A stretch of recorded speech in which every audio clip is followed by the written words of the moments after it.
Who do you think should be blamed for this? Manake this is too much man.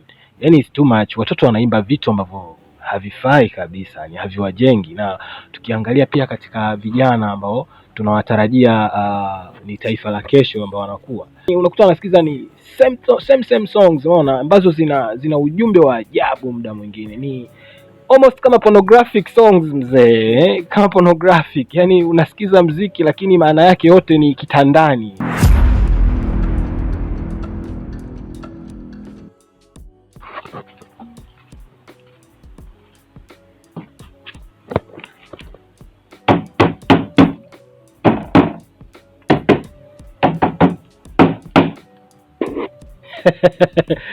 Bwana, mzigo unanikumbusha miaka fulani hivi ya nyuma, yani, au sio? Watoto wa Gen Z hawezi kuelewa. Hiyo nazungumzia kwanza ya miaka 90 hadi 2000 mwanzoni hivi mpaka juzi kati replacement ya flat TV zilipoingia. Watu wenye chogo kama hizi nakumbuka hizi struggle yani, ukiingia kwanza mzigo ukianza kuota chenga au unaanza kupata chenga, unaupiga kwanza alafu unakaa sawa. Bwana, so poa. Mimi naitwa Timmy TIMMY na hii hapa ni True Point. Tuko na yo, what's up? Aida Trey bwana, kama kawaida shwari kabisa. Bwana, karibu sana katika show letu la Kibab. Hii ni bonge moja ya podcast inaitwa True Point. Yes, na tupo na wewe hapa, tunafurahi sana kuwepo pamoja katika mzigo huu. What do you have to say about this? Kwanza nitangulize shukrani. Nashukuru sana kwa kuwa hapa leo hii kuojiwa katika podcast hii. It's really an honor to me. Yeah. Najisikia vizuri sana. Yeah. Kama kawaida hii hapa inaitwa True Point na hapa tupo katika kuongelea mambo mbalimbali ambayo yanahusu jamii. Bwana Trey, nilikuwa napita mtaani. Bro, kuna kitu nilikiona kilinishangaza sosili. Unajua nilikuta mtoto mdogo, mtoto mdogo. Na hiyo sio mara moja ninavyokuambia. Ila baada hii juzi kati nikaona hichi kitu inafaa setu kiongelee, manake sasa imekuwa too much. Unajua it's about music, au sio? Muziki wa kibongo bongo naona sasa hivi yani kama unaenda tu bila direction. Kivipi? Muziki ambao watu wanausikiliza na kuimba na kukariri ni muziki ambao una mashairi ambayo hayajengi, haizidi haipungui. Ukiasikia kitoka kwenye kinywa cha mtoto unastaajabu. Nafikiri hichi kitu wewe umekutana nacho pia Yeah, hata mimi nimekutana nacho pia. Nimekutana nacho lately. Unakuta mtoto mdogo anaimba lyrics ambazo zimemzidi umri. Unajua, nimekutana nayo pia hiyo mtaani. Yeah. Sasa katika hili swala unahisi nani wa kulaumiwa? Maanake imekuwa too much. Ni mzazi ambaye anamwachia mtoto mziki asikilize, ni presenter au DJs ambao wanaiachia hii muziki kama ipigwe maredioni au BASATA au wasanii wenyewe? Who do you think should be blamed for this? Maanake this is too much man.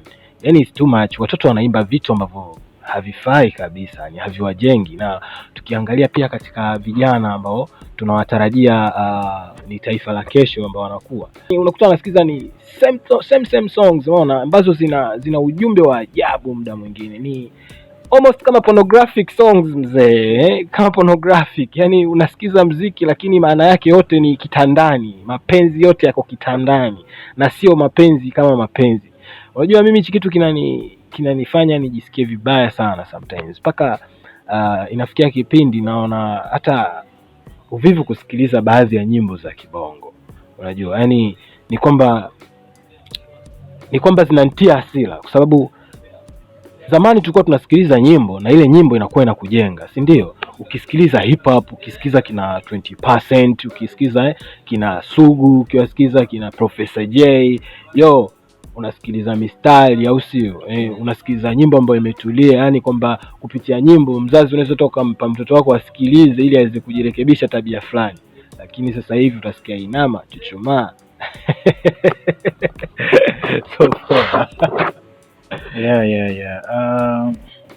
Nafikiri ukiniuliza mimi nitasema tukirudi nyuma back in the days, maproducer ambao walikuwa wana run game walikuwa ni maproducer ambao mostly walikuwa wana produce hip hop, umeona, and they were hip hop producers, umeona. So ukishakuwa a hip hop producer utapatana na wasanii ambao ni wana hip hop, na hiyo ndio itakuwa feeling yako. And you know hip hop, man, unajua hip hop it's all about truth and education, umeona. Sometimes in the street unaweza ukasikia gangs, cocaine, lakini mostly ni mziki ambao unafundisha. So ndio maana back in the days ulisikia wasanii ambao walikuwa wanawika, most of them walikuwa ni wana hip hop. Kina Juma Nature alikuwa ni hip hop rap singer, alikuwa ni rap singer jamaa. Same to Feruz, alikuwa ni rap singer. Das Baba alikuwa ni rap singer. Professor J alikuwa ni rapper. FQ alikuwa ni rapper, and wengineo wengi. So baadaye game nafikiri ikaja ikachange na producer wapya wakaja kwenye game. So na mostly vipaji ambavyo vilikuwa vinaproduciwa by that time ni waimbaji, umeona. Kwa hiyo nafikiri game inahitaji wana hip hop. Zamani muziki ulikuwa na make sense kwa sababu ya hip hop ilikuwa ina run the game, lakini sasa hivi hip hop hai run the game. That's why kuna muziki ambayo hai make sense, umeona. Wana hip hop ni watu ambao wana educate jamii. Okay, kwa hiyo ina maana hapa ni the missing puzzle ni kwamba kupotea kwa hip hop, au sio? Ndio imesababisha mpaka tumeingia katika hii genre ya muziki ambao naweza nikasema haueleweki, yani muziki ambao una melody, ni melodic just melodic man, lakini hamna kitu kingine zaidi ya melody na watu kucheza tu, unajua haizidi haipungui, na watoto wakisikiliza wanakariri vitu ambavyo havipo, ni mbali kabisa na umri wao. Kwa hiyo shida hapa ni hip hop, lakini hip hop yenyewe pia kuna kipindi ilikuwa inatambulika kama ni uhuni. Lakini sijui kitu gani kilichokuja kubadilisha baadaye hip hop mpaka ikatoka katika ile phase kwamba inajulikana ni kitu cha kihuni, alafu baadaye ikaja gain respect, lakini naona hip hop sasa hivi imepotea. I don't know why, man. Why do you think? Is it concerning, man? Ni kweli kwa namna moja, although wana hip hop wapo wana drop, lakini kwa namna moja au nyingine hip hop kwa sasa hivi imezidiwa kidogo, na ni kwa sababu producers wengi ambao wana trend sasa hivi ni maproducer ambao wengi sana wana produce bongo flavor. Shanaelewa, tofauti na zamani maproducer ambao walikuwa wana hold game walikuwa ni hip hop, unaona. So nafikiri hiyo pia inachangia, lakini pia sababu nyingine naweza nikasema wana hip hop hawana umoja, especially here in Tanzania. Umoja kivipi? Umoja kwamba wengi wapo scattered, kila mmoja anahangaika kimpango wake, ushaelewa. Mostly napenda kuongelea katika view yangu mimi, ambapo kwenye upcoming artist, ushaelewa. Kwa sababu hao ndo watu pekee ambao wanaweza wakaokoa hip hop, the upcoming artist all over Tanzania, Mwanza, Bukoba, Arusha, kote all over Tanzania, upcoming artist, na ni wakali, tupo wengi sana. So mi binafsi napenda kuwaongelea hao, nisingependa kuwaongelea hao ambao tayari wapo huko, washa make it, they made their money, and you know wengine hawaja make pesa lakini wametengeneza majina wametengeneza majina. So binafsi napenda kuongelea sisi wengi tupo scattered na kila mmoja anahangaika kimpango wake. Na ukiangalia kwa upande mmoja au mwingine, yani young artist, upcoming artist wengi wanajiona au tunajiona mbali na yote. Ni kwa sababu ya type of music ambao tunafanya. Yani hip hop yetu tofauti na hip hop ya kule. Hip hop yetu ime-evolve kidogo, umeona, it's modern. Ushaelewa? Labda hapo tofauti ya hip hop yenu na hip hop ya ambayo ilikuwa inafanya kitambo ni nini? Tofauti yake? Yes, tofauti ya hip hop ya sasa na hip hop ya zamani ilikuwa ni basic sana, umeona. It was yani if you ain't doing that, we ain't fucking with it. So lazima tusikie kick and snare mostly, yani, na ilikuwa ni type moja sana, vibe ya type moja, yani anakuambia hivyo yani. Yeah, I get it. Sasa hivi hip hop inafanyika hadi na vinanda, unajua. Sawa. Of course hata zamani pia instruments zilikuwepo, lakini mostly watu walikuwa wanafocus kwenye kick and snare, umeona. Lakini pia na zamani watu walikuwa wanadunda kwenye snare na kick. Wana hip hop sasa hivi ni hatari mzee.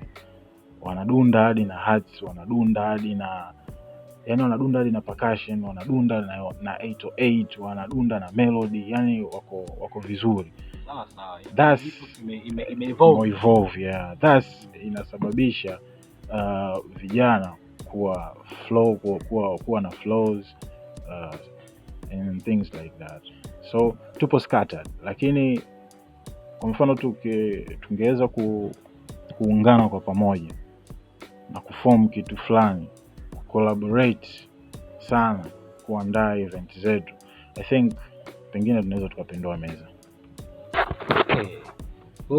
Changamoto kubwa ambayo imesababisha hip hop kuna nini, wanamuziki wa sasa hivi ambao ni upcoming wamekuwa waposkati sana hapo pamoja, si ndio?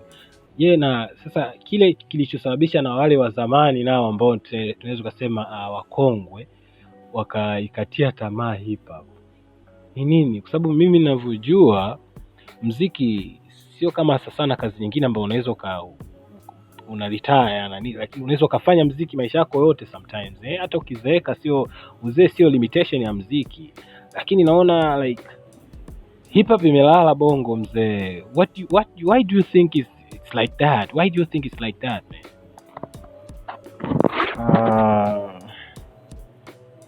I think bado wana drop, ila ndo kama hivyo tunavyosema, nature ya muziki imebadilika, umeona.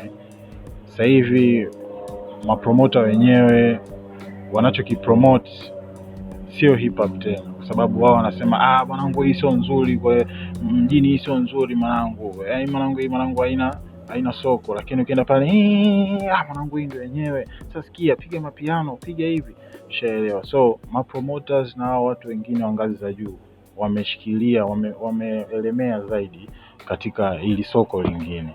So lakini kwa wana hip hop I think wana drop. Mimi kuna baadhi ambao nawafuatilia wana drop, umeona.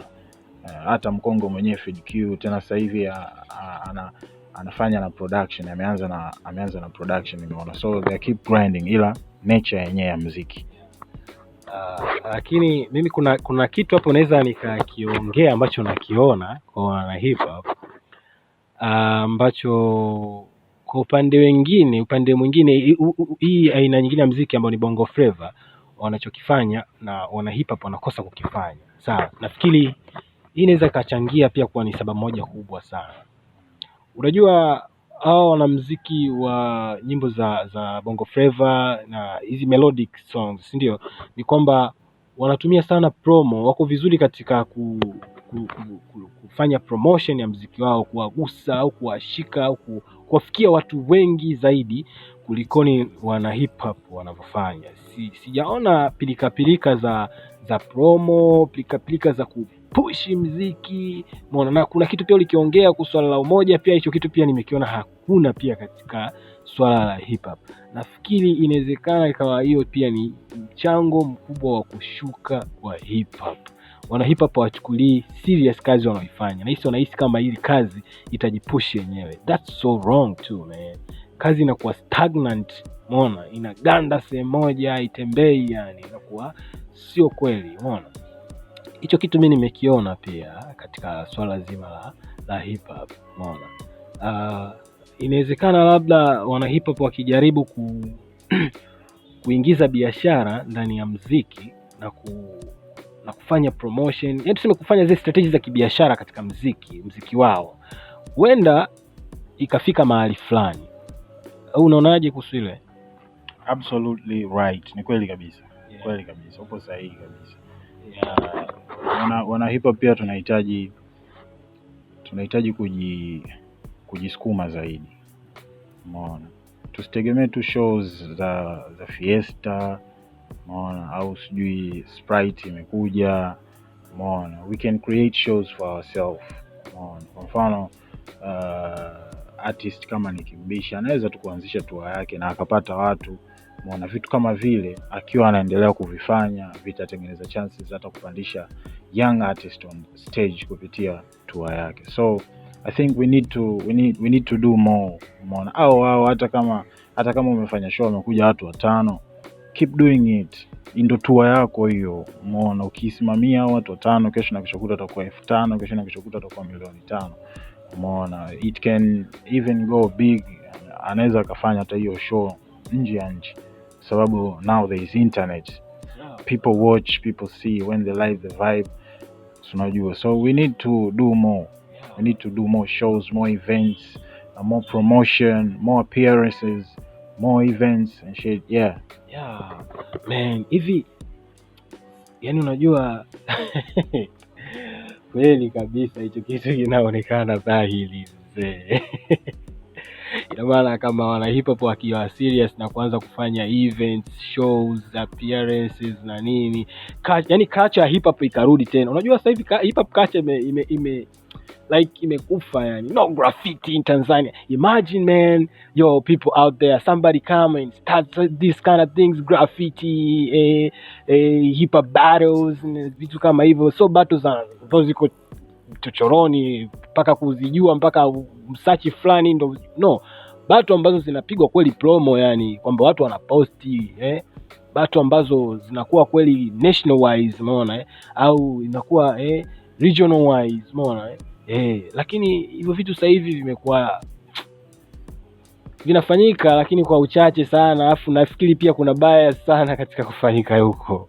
Street bado haijaguswa, alafu nafikiri huku mtaani ndo kuna mtaani kuna watu hatari, yani kwenye swala la hip hop. Kuna vipaji huku, aisee, kuna madogo sometimes nawasikilizaga, aisee, huku mtaani so poa. Trey mwenyewe hapa ni mtu mbaya, nimekana mtu mbaya. Sema ndo hivyo, naye yupo katika harakati za kuwatafuta raia wamsikilize, ila sio swala. Trey, mimi naweza nikasema mimi nimekusikia na naweza nikasema kwamba uko vizuri sana katika hip hop kutokana na mentality yako pia imekaa very right katika hili jambo. Inawezekana kuna mtu mwingine hajapata kukufahamu, kusikia, na alitaka labda kusikia na ajue huyu jamaa kaongea hivi, ana vitu gani na nini. Hebu waelekeze watu kwamba wanakupataje na nini, na so vibaya pia tukapata hata some freestyles ya vitu kama hivyo ili tuweze kwenda sawa kidogo. Kwenye social media zote napatikana kwa jina la Aiter Trey, AITER TREY. Ukiandika hata Google pale utapata nyimbo zangu, YouTube, Facebook, TikTok, Instagram, kote napatikana Aiter Trey. Ukiingia Instagram utakutana na kwenye bio pale kuna links zitakulead kwenda kwenye ngoma zangu, and you can get all my songs. Yeah, that's what's up. It is what it is. Na freestyle ndo natoa kama hivi. Bwana cheki hapa upo na mchizi. Hip hop naifanya naipenda, ila sometimes nafanya production. Yeah, that's what's up. Mimi nafanya action kwenye production, nafanya reproduction. You know what it is, nafanya mentor shit. Yeah, what it is, nafanya factory shit. Yeah, what it is, nafanya big these things. Yeah, this is how we do it. Big things. Dreams ipo nyingi kwenye kichwa, so I try to compromise ifike hapo kwenye kwenye dunia na wasikie na wajue, yeah, kwenye dunia na wasikie na wajue. So ukipenda hizi flow na ukipenda hizi flow, so kuja kwenye link nipe hapo hiyo do, ili kesho na kesho kuta niweze kushoot video, yeah, kesho na kesho kuta uweze kumsupport your boy. It is what it is. No masala bana, hapa ni tupo hapa my brother wawili TNT baby. Kama kawaida. Kwa ndio hivyo bwana, leo tulikuwa kama hivyo ulivyosikia, tulikuwa tunazungumzia kuhusu muziki wa bongo, especially muziki wa hip hop, na tulikuwa tunaukondem muziki ambao unakuja mistari yake sio kwa ubaya, lakini sio kwa ubaya. Mimi nafikiri ni swala ni kubadilisha tu aina fulani ya uandishi, tuleteane katika reality, si ndio? Sio tunaleteana katika masuala ambayo hayana hata uhalisia, unajua of course ukianza kuongea vitu ambavyo vya ndani, unaona vitu vya ndani afu kaviongea hadharani, sio kweli bwana. Haiko sawa. Mapenzi tunajua mnaimba mapenzi jamani, si ndio? Lakini mapenzi hapo kuna vitu vingi sana vya kuongelea kuhusiana na mapenzi, sawa? Lakini kuna vitu vingi sana vya kuongelea kuhusiana na mapenzi, sawa? Lakini haimaanishi kwamba kitu pekee cha kuongelea kwenye mapenzi basi kiwe ni sex tu peke yake. Ina maana wewe mwanamke hauna chochote anachokupa zaidi ya sex bro. Kiuno si nini? Twende hivyo bwana, tusiobjectify hao wanawake. Tuwapende vizuri man. Wana vitu vingi sana vya kuofa kwetu zaidi ya sex. So, let's stop that shit man. Let's stop it. Anaambiaje Trey? Yeah. You should stop it. That's not right bro. Andika kitu kizuri, msifie mwanamke kwenye mapenzi katika uwanja mwingine ambao hata mtoto mdogo akikaa anasema kweli mama yangu ana mapenzi. Oya, tubadilike. Yep, mimi naitwa Timmy, Timmy baby. Timmy. Nipo na Trey. Y'all know what it is, what it does. AKO, anamuita Noka. Technical Noka. Babo, until next time. Bye bye.